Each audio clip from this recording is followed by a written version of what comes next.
Hi guys, so I'm coming on today to basically talk about things that have helped me when I have gone through the airport. I have traveled with Reborns 3 different occasions, and every time I learn something that helps me out. So I thought I would come on here and share that with you guys.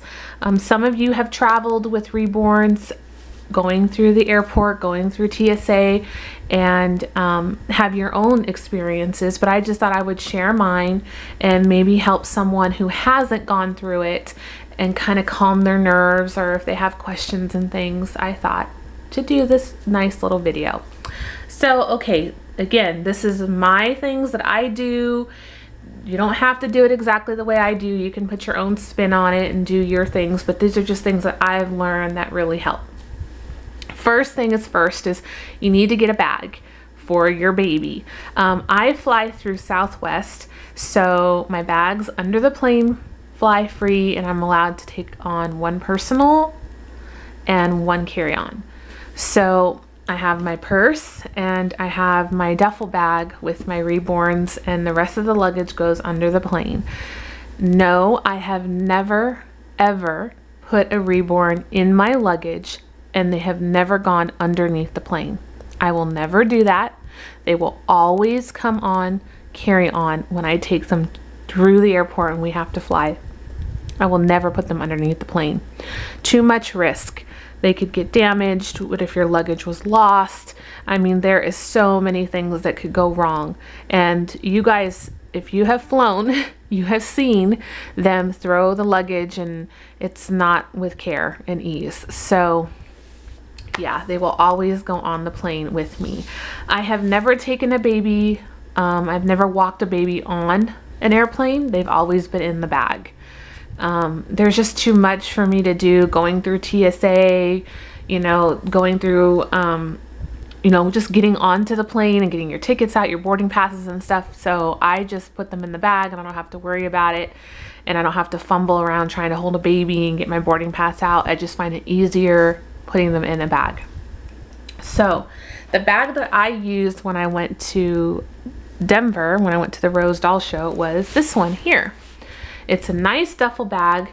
I got it at Walmart for $18.88, I believe. There was 3 different styles. I went with this coral one, and I really liked it. The lining on here is really nice, and it has a big zipper here.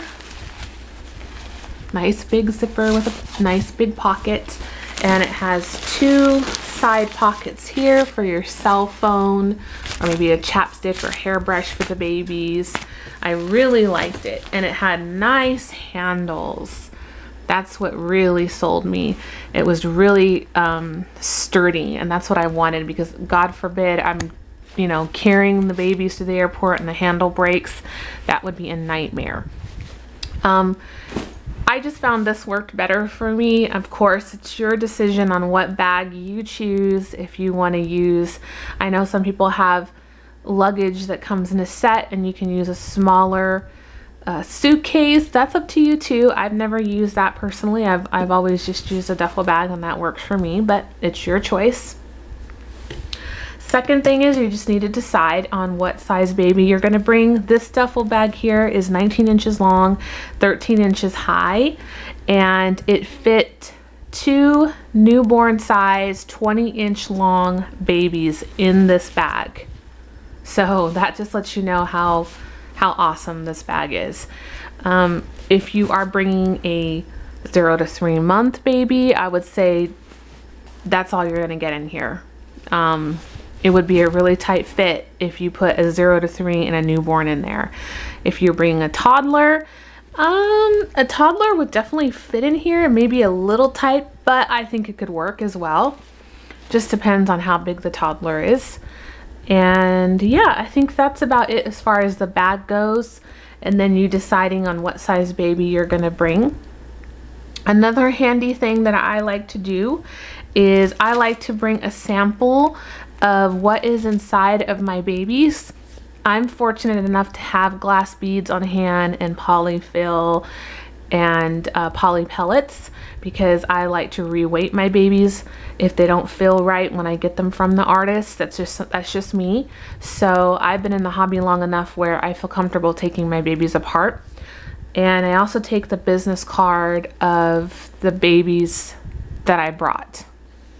If you do not have glass beads and polyfill and the poly pellets, then you'll just have to do without. And when you go through TSA, and if they have questions, you'll just have to tell them verbally, what is inside and describe it to your best ability. Having the sample just saves all that, because I just take the little sample out from the duffel bag and say, hey, this is what's inside my baby, if they need to know. Sometimes they don't ask. They scan the baby, it's fine. They do their little security check by wiping the blanket that they're on, and if any residue comes up, then they'll start asking you questions. But if nothing comes up, then on your way you go. So this is just really handy. Sometimes, let's see, one time I had to use this. The other 2 times I didn't have to. So, it's kind of hit or miss depending on what airport you fly through. So that's another tip that comes in handy. Then how to dress the baby when you go and travel to the airport. You don't need to have them in anything fancy, because they're not going to be seen unless, like I said, you walk your baby on. That's a whole different video. But if you're putting them in a bag or a suitcase, you don't need to have them wear their best clothes. I prefer to have them ride in nice, cozy, comfy clothes. So I always put my babies in a sleeper. Yes, I do. And this is a cute little sleeper by Next, and it's got the little footies in there, and it has built-in scratch mittens. And I really, really like this one. This is one that I used for Willow when we traveled. And I always put socks on her, and I always cover her hands with a pair of scratch mittens. Then I find a cute beanie, whatever is your preference or your choice, to cover and protect their head. I don't put a diaper on their face, but again, that's up to you if you want to do that. I don't. So I dress the baby, get them all nice and cozy and ready for their travel. And my blankets of choice is a swaddle blanket. I love the swaddle blankets. They really, really hold the baby in.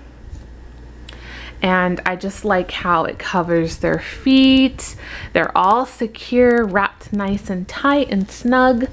And you can find these swaddle blankets, I mean, anywhere. Walmart, Babies R Us, Target, Kmart.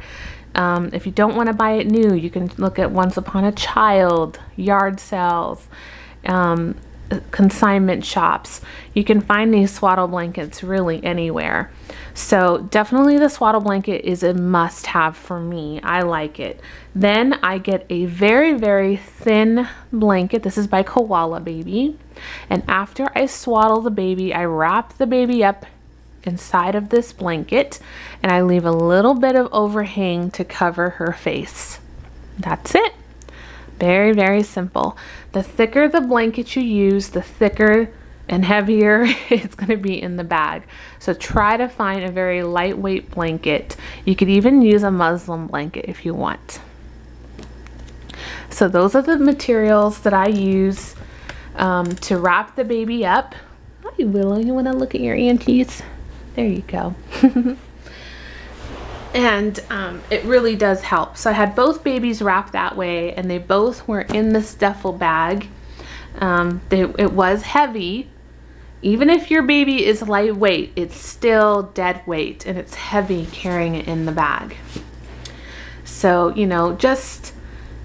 it's really up to you, and how many you take. But from now on, I think I'm going to just save myself the extra weight and always just take one baby with me.